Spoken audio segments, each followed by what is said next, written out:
All right, y'all, welcome back to Anti-War Radio, Chaos 92.7 FM in Austin, Texas. I'm Scott Horton. We're streaming live from chaosradioaustin.org and antiwar.com/radio. Our guest today is Philip Giraldi.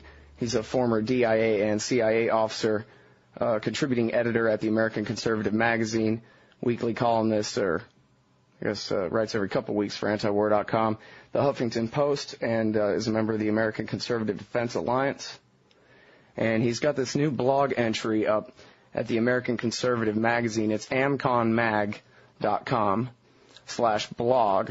If Iran is attacking, it might really be Israel. Very interesting stuff, and very interesting in context with all the news that's been coming lately out of the war party quarters here in America and Israel, in an attempt to get a war with Iran before time runs out on the Bush administration. So, here to give us some context and explain what's going on here with this blog entry is Philip Giraldi. Welcome back to the show, Phil. How you doing, Scott? I'm doing good. How are you, sir? I'm fine. Well, this is some pretty alarming stuff, and I guess this is the kind of thing that we've all thought of, that it's worth it for, I guess, any number of parties that could be named to create circumstances by which Dick Cheney could seize on them and use them as an excuse to start a war. But you seem to be writing here that your friends who still work for American intelligence agencies are worried that the Israelis might stage an attack against American assets in the region somehow and use that as a pretext to start a war with Iran. Well, basically, Scott, what I'm doing here is I'm putting two things together. I mean, the first thing is I think that it's very plausible to make a case right at the moment that many people in Israel are intent on starting a war with Iran, as you put it, before the Bush administration goes out of office. What particularly alerted me to this was 2 weeks ago in the New York Times, a piece by Benny Morris, a leading Israeli historian, which really pulled no punches in terms of how intensely he and presumably other conservatives or right-wingers in Israel see the need for Iran to be attacked and for Iran to be attacked right away. And people in the States like John Bolton and Bill Kristol are basically delivering the same message. So taking that and putting it together with, well, how, it's clear that the Bush administration is kind of reluctant to get into this, and the Pentagon is also sending signals that it really doesn't want to do this at the present time.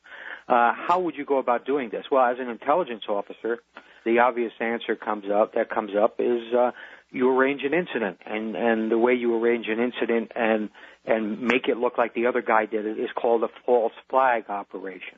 You do that kind of thing when you were in the CIA?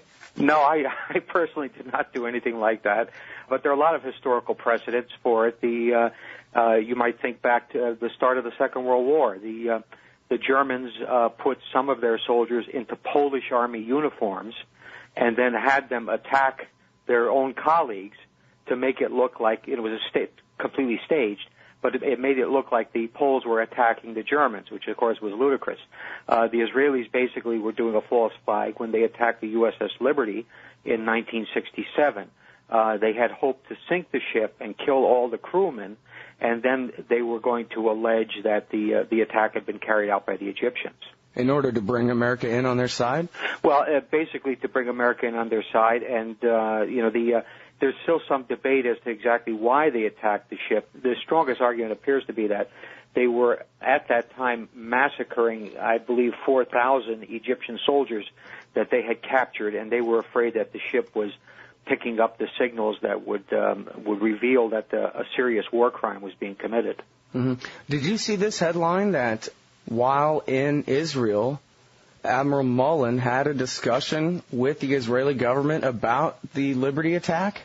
Yeah, that's kind of interesting. Ray McGovern came up with that when he called my attention to it, and he said basically Mullen is sending a signal to the Israelis, or this is how he interprets it, saying, look, we're aware of your capability to try something like this, and we're going to be very much aware that that is a possibility.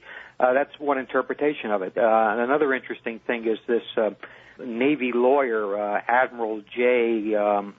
Crystal, is now doing a speaking tour of Israel. This is the guy that a few years ago wrote a book completely exonerating the Israelis for the liberty. And interestingly enough, shortly after the book came out, there was a release of National Security Agency tapes which proved that the Israelis had deliberately attacked the ship, the pilots talking to each other and describing it as an American vessel. And so he's doing the speaking tour, and he's now accepted the truth, or he's still pushing the propaganda? He's still pushing the propaganda line that it was just a horrible mistake. And if you talk about denial, this guy is a federal judge, a former Navy officer, and is now a federal judge, I believe, in Florida. So, it's kind of scary where this guy comes from. Total denial, in spite of all the evidence that demonstrates very clearly that the Israelis deliberately attacked the ship. Mm-hmm. Hey, it's still good timing on bringing the issue up. I mean, most people don't even know about it at all. So I guess if he's helping keep it in the news, at least over there in Israel, that's something. Yeah, I guess that's a plus. I think obviously the people that were killed on the Liberty, they still have a very legitimate grievance that's out there. And Congress has done, and the White House have done everything they could to stonewall it. Mm-hmm. All right. Now, a year ago, Stephen Clemens broke the story at the Washington Note. It was later verified by Joe Klein at Time Magazine and then by the New York Times that Dick Cheney had sent David Wurmser around, who was at the time his Middle East advisor, and was sending him around to the neocon think tank saying that Cheney no longer trusted Bush to make the right decision and start a war, so he was working on the possibility of maybe arranging something with the Israelis to get them to start it and do an end run, an insubordinate end run around the President of the United States and force his hand into the war. And apparently, obviously he's been made to back down since then, but it's not over yet. Is that the kind of thing that you think might happen, where the vice president could conspire with a foreign government to force the president's hand on something like this?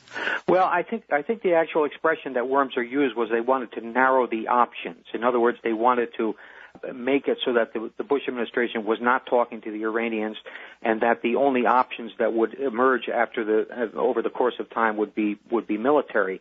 And one of the options they were certainly thinking about was the Israelis staging a preemptive attack that would pull the United States into it. And I think this is where Cheney comes into it. I think Cheney, if you read some of the accounts of, particularly in the Israeli media, of Cheney's recent visits to Israel, you'll see that Cheney, I think, was basically giving the Israelis a green light on his own authority to stage an attack. Now, whether this was cleared with Bush or not, I don't know. But this is the kind of thing I think that you can expect from Cheney, that he'll let other players do the initial steps, knowing very well that the consequence of this would be the United States would be, within a matter of days, fully involved.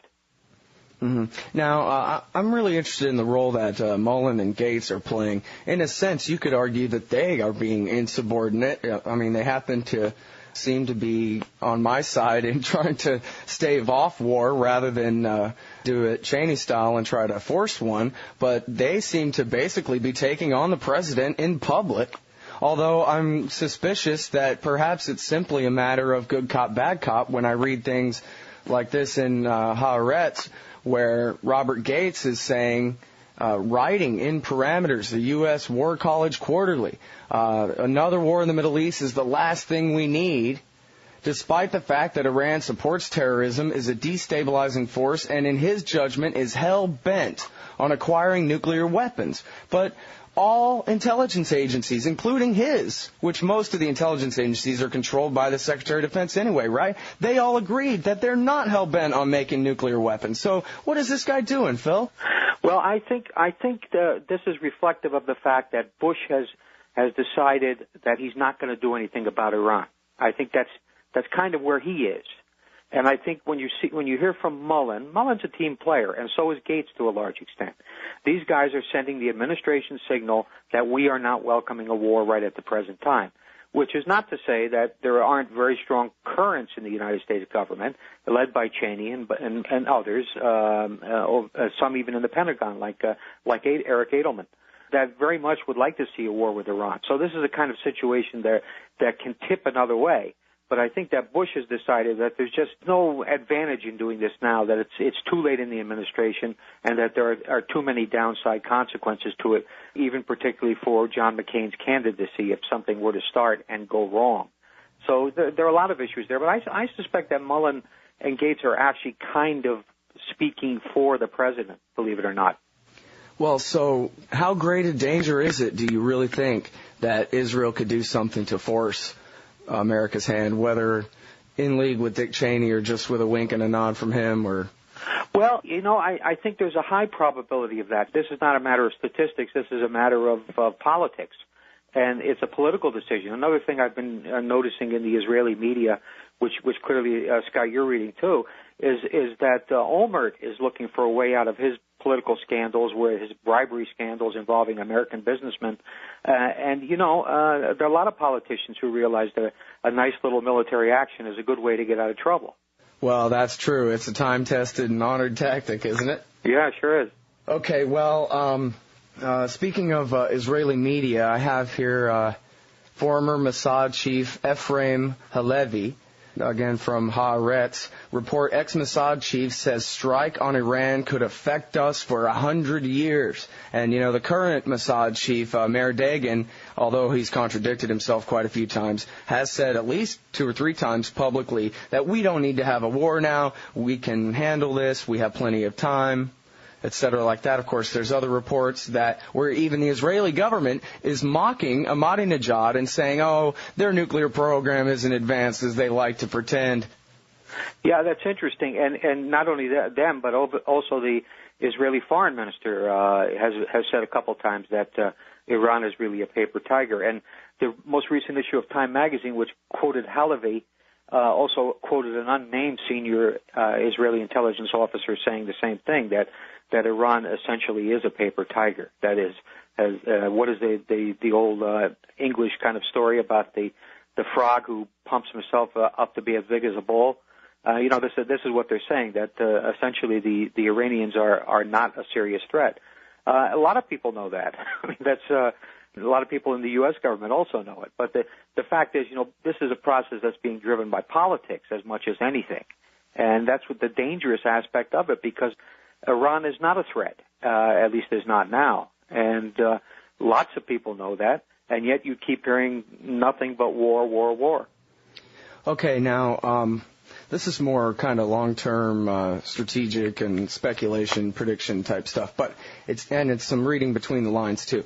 When I see the head of Mossad say, or the former head of Mossad say, this could affect us for 100 years, of course, in Seymour Hersh's most recent article for The New Yorker, he quotes Gates, our Secretary of Defense, saying that if we do this and start a war with Iran, it will start a generational conflict. Our grandchildren will be fighting them generations from now in our streets, etc., like this. This seems to me a recognition that we do not have a real clash of civilizations, but that if we do attack Iran, we will. Is that right?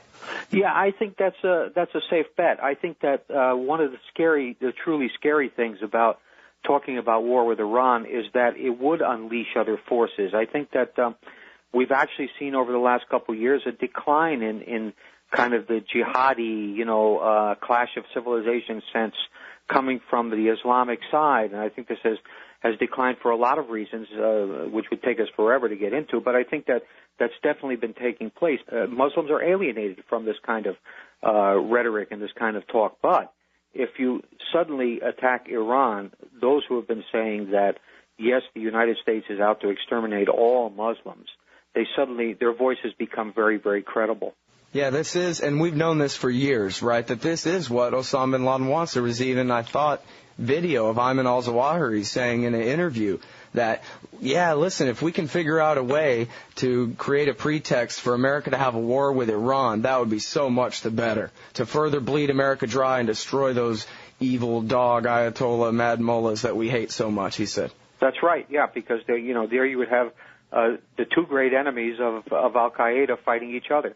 Wow, it's almost like, it's not the neocons who are pulling Bush's strings, it's al-Qaeda. Osama bin Laden's writing his script. It almost seems that way, doesn't it? But unfortunately, I keep hearing the voice of Bill Kristol on Sunday mornings, and so. I don't know how you put yourself through it. I don't watch. I just can't. I turn him off pretty quickly, but I like to see that Cheshire Cat grin that he has, and as he describes yet another war that we have to fight. So, the neocons are still very present. All you have to do literally is turn on the television. And these people do want war, and they think war is the solution. Listen to John Bolton, lady, for God's sakes. It's unbelievable.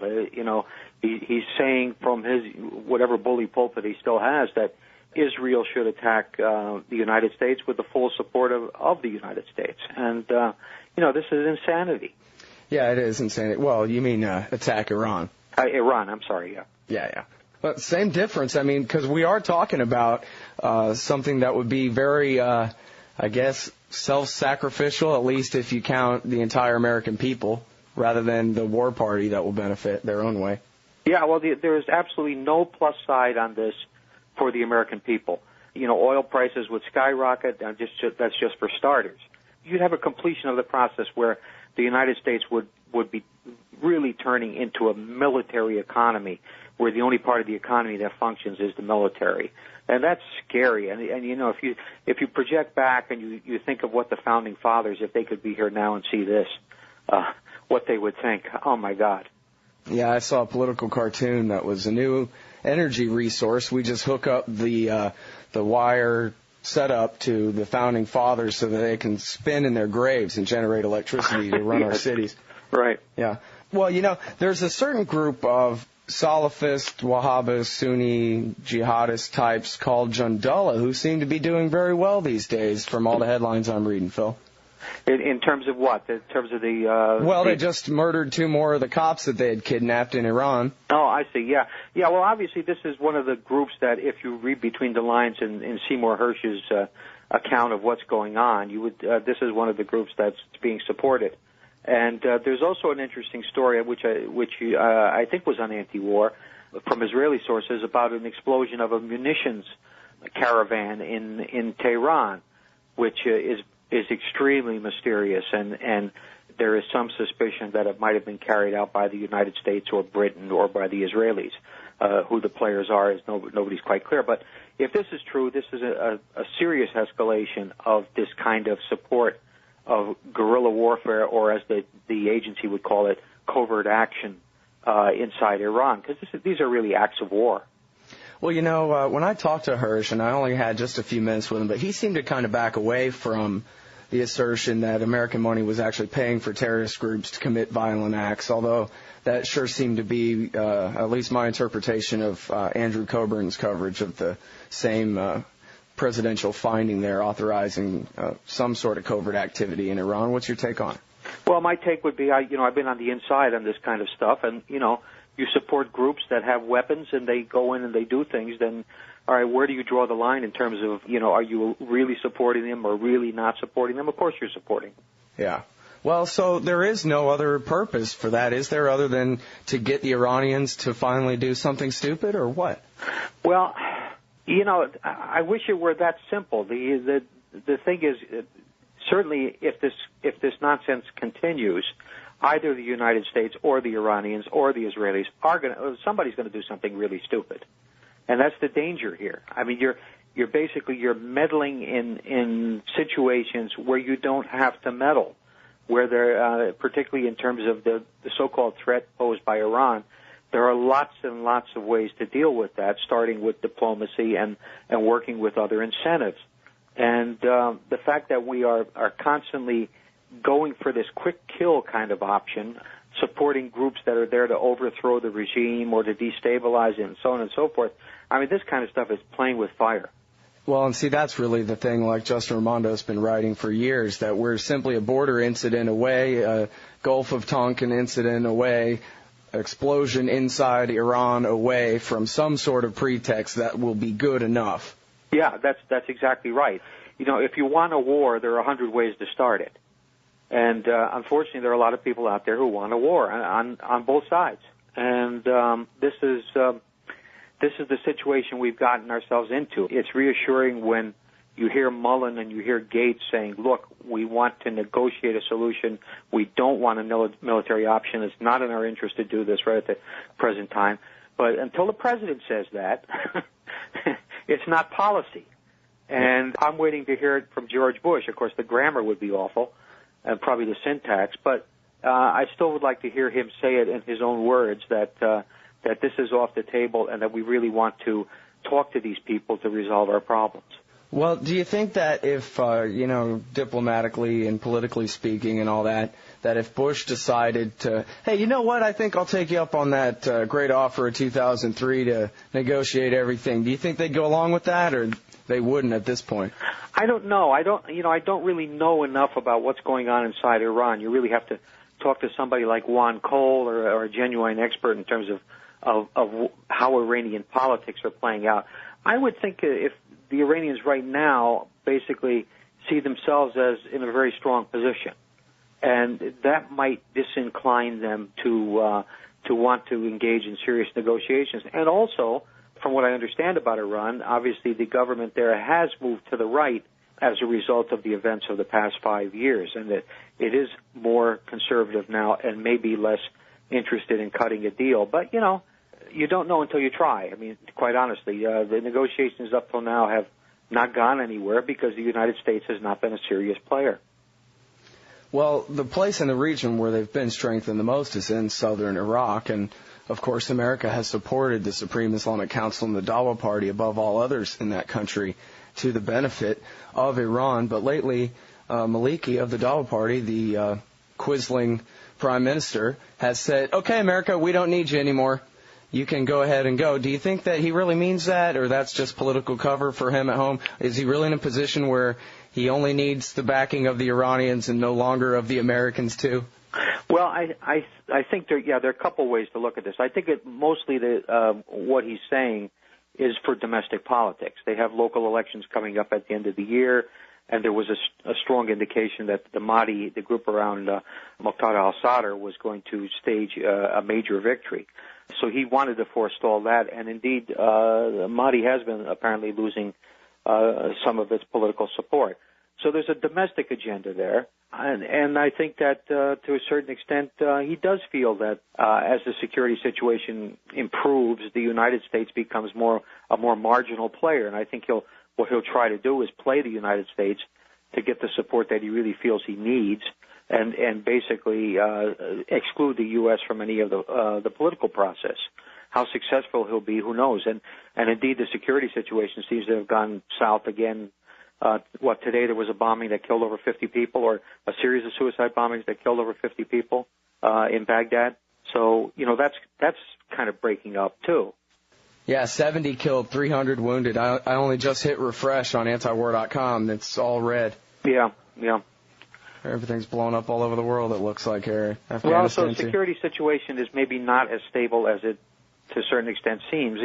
A lot of the security situation depends on other political factors as to who's doing what to whom and how they think they're going to come out of a situation and whether they're lying low for the moment. There are a lot of things that make it very complicated. Mm-hmm. Well, we have this whole Sunni awakening with the concerned local citizens, the Sons of Iraq, who are basically the Sunni insurgency who resisted the occupation for years, but then basically have decided to go on the dole. But do you have any indications, and I mean, I guess it's possible as far as I know, but do you have any indications that they are actually willing to join the Maliki government as a minority player, or that the Maliki government would be willing to have them? Well, I think the answer to that has to be that what kind of incentives are offered to them. The big problem for the Sunnis, of course, is money.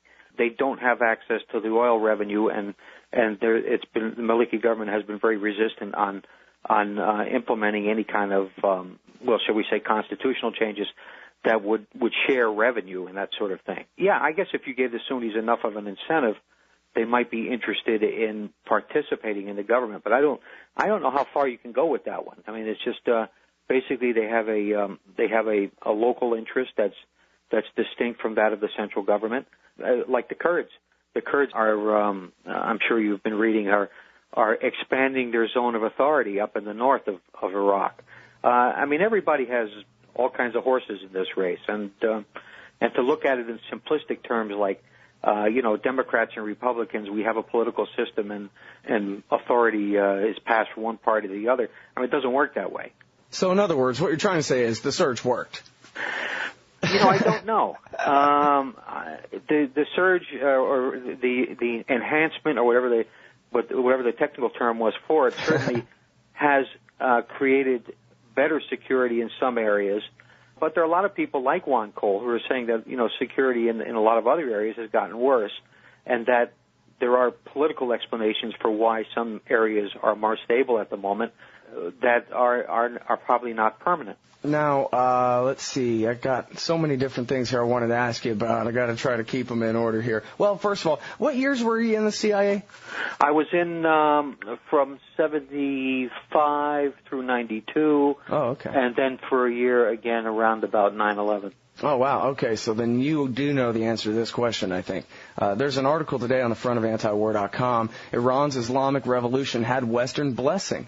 And I don't know if you read this thing. It's an interview that says that basically the Americans gave a wink and a nod to the Ayatollah Khomeini and said, well, look, this is basically inevitable. The Shah was dying or whatever. They got him out of the country. Go ahead and recognized the government, and everything was fine until the revolution kind of got out of control and they seized the hostages at the embassy, and it was downhill from there. Is that right? Yeah, that's basically true. There were a number of divergent views on what was going on in Iran at that time. The intelligence services, which, of course, where I was, basically were saying that the Shah would be able to stabilize the situation, and he still should be the horse that would be backed. However, there were strong divergences within the Carter White House, within the National Security Council there, and also at the State Department. So there were people saying all kinds of different things, and there was no lack of people who were supportive of Khomeini and what Khomeini represented before Khomeini began to demonstrate traits that Washington found very much undesirable.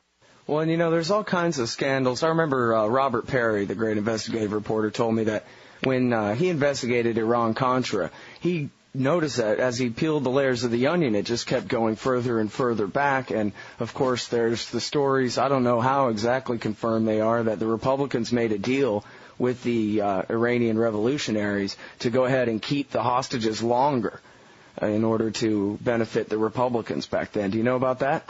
Well, that story's been out there for quite a while, but I don't know if it's true. I never saw any actual evidence, but of course at that time I was in Rome, Italy, so I would not have necessarily been in the loop in terms of that, what was going on there. I see. But does that seem plausible to you, or are you kind of suspicious of that, or I don't know, does that matter? I'm kind of suspicious of that. I deep down I feel that most conspiracies tend to come out with time, and the fact that there really hasn't been any corroboration of that story would suggest to me that it's just a story. Yeah. And, well, we'll have to look further into that one, I guess. All right. So now I want to ask you about your last article that you wrote for antiwar.com, Conservative Confusion on Iran. And you're a member of the American Conservative Defense Alliance. You write for the American Conservative magazine, and you're not some hippy-dippy liberal peacenik. You're an America First kind of guy. And that's got to, at some level in there, got to conflict with be loyal to your country, be loyal to your president, go along and respect authority, and all those other conservative traits that most American conservatives apparently are overwhelmed by. How do you address them? Well, basically, I go back to basics. I say that, conservatives, basically, their first loyalty should be to the Constitution, not to the president, not to a political party, and that the Constitution is everything. And we've seen our Constitution weakened by what's been going on over the last 5 or 6 years. And also the basic constitutional principle that you don't go to war without declaring war and with full consent of Congress has been trampled on. So that's a basic conservative principle. And I would point out to conservatives essentially that, the world is turned upside down in that if you're supporting George Bush, you're supporting big government, you're supporting budget deficits, you're supporting a stripping of constitutional rights, you're creating an environment in which the United States is going to war without having any vital interest at stake. It used to be conservatives stood for the opposite on all these things. And so what I'm saying is conservatives should go back to their conservative roots. Yeah, I don't know. Makes perfect sense to me. I'm trying to play devil's advocate or something, but I can't think of the argument that goes against that. Just be loyal to your president, but that's just such a simple slogan. It doesn't really mean anything. That's right. And it doesn't make any sense when your president's wrong about everything. That's the point, yeah. The president is just an executive. The president is not is not the Constitution of the United States, and he's not the guarantor, or he's supposed to be the guarantor of our liberties and rights. But of course, when he's not doing that, he has to be held accountable.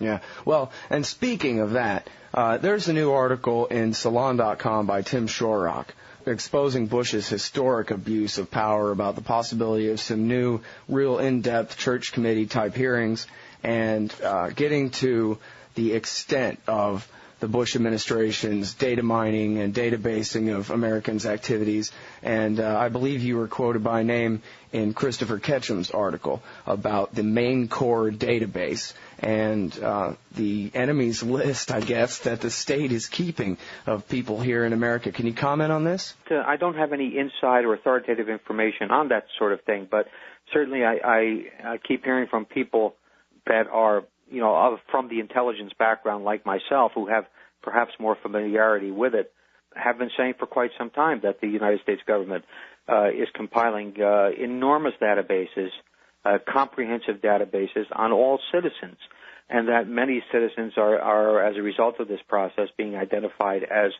as people who are dangerous or subversive. And what were the numbers that came out last week? That a million entries on the no-fly list, which constitute 400,000 people. And I mean, really, are there that many terrorists in the United States? If there were, we'd be fighting in the streets, wouldn't we? Yeah, it seems like we'd all be dead already. Exactly. Yeah, so I guess what really is going on here is not only do we have the technological capability to turn the entire Cold War intelligence apparatus toward the American people, but we have the secrecy and the entire complete lack of accountability to go along with that. Yeah, that's the problem. I think all of this comes down to the big word accountability. And we've lost sight of the fact that government officials should be accountable. I know, Scott, you're somewhat familiar with how the British parliamentary system works. When a British cabinet member is involved in something that's illegal or judged to be wrong or something like that, they resign immediately. There's accountability in the process. We don't have that anymore. We have clowns like the current Attorney General Mukasey, who's justifying the same things that Alberto Gonzales was justifying in terms of torture and secrecy and executive privilege and that kind of thing. And these things are violations of our Constitution. Yeah, and that's the real problem too. Is this isn't just this policy's wrong and this policy's wrong. This is sort of a wholesale assault. They keep drawing the line and then crossing it and then drawing the line and crossing it again just to see how far they can get. And apparently they can go as far as they want. They've had their accountability moment, and there is none. Well, that's clear. I mean, there was an election in 2006 in which it seemed there was an accountability moment, at least in terms of the Iraq War. But there hasn't been. We're still there. We're still spending $12 billion a month.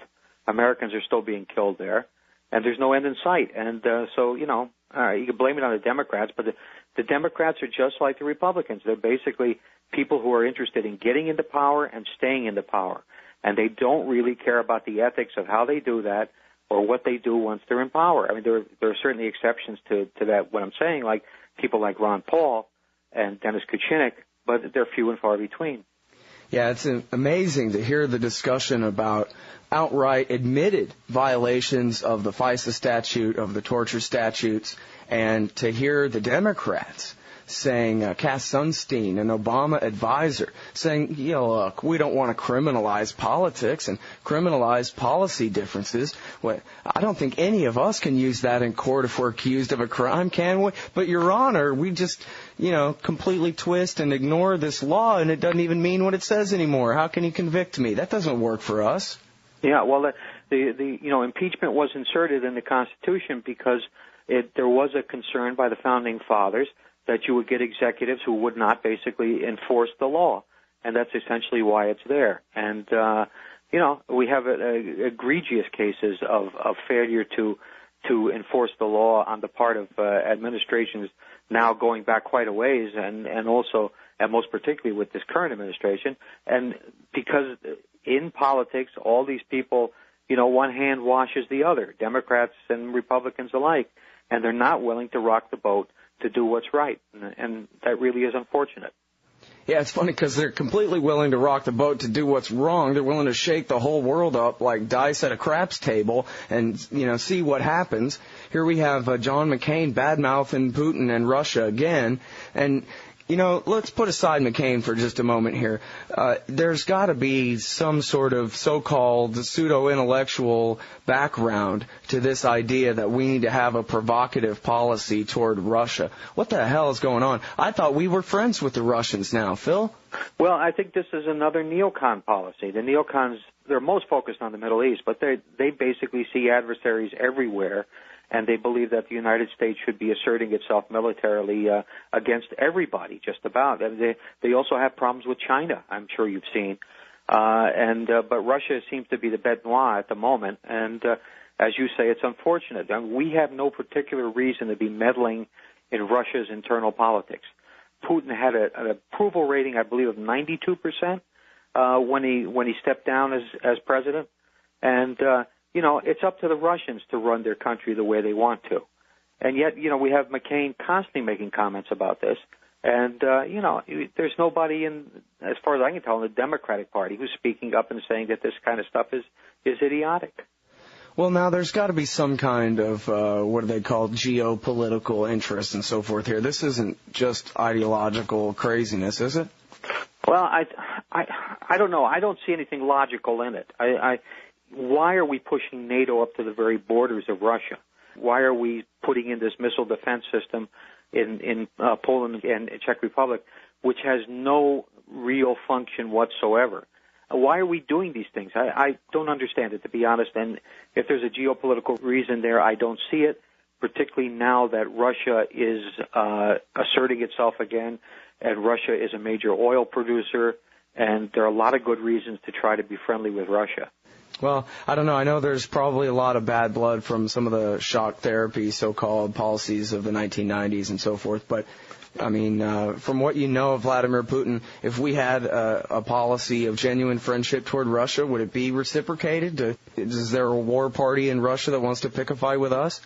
There are definitely nationalists in Russia that are just as extreme and just as crazed as nationalists in the United States or anywhere else.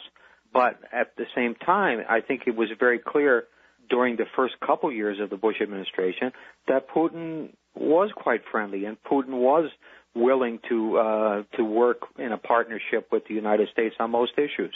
The Russians, even an issue like terrorism, the Russians, of course, with the Chechens and others, have their own terrorism problem, and there is every indication that the Russians are willing to cooperate right across the board on many of these issues. I don't really understand what is driving this policy of almost deliberate alienation of the Russians. Pat Buchanan speaks out on it quite often, or writes about it quite often. This is just a totally insane policy. Well, and I think it's really important to hear a guy like you who was a covert CIA operative in Cold War days, somebody like Pat Buchanan, who we all know was a speechwriter for Nixon and still to this day an ardent defender of the Cold War and America's Cold War policies.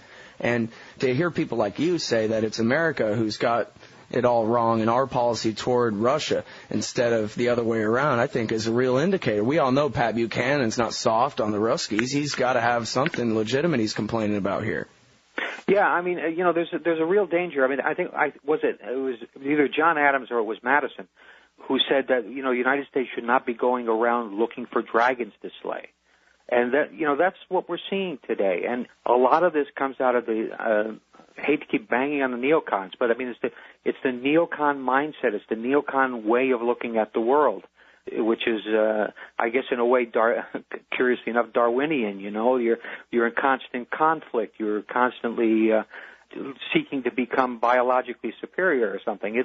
There's something very strange about it. And, one would have hoped that in this decade, certainly with the United States facing no real competitor in the world militarily or economically, we could have gotten away from that kind of nonsense. But it seems to be pervasive.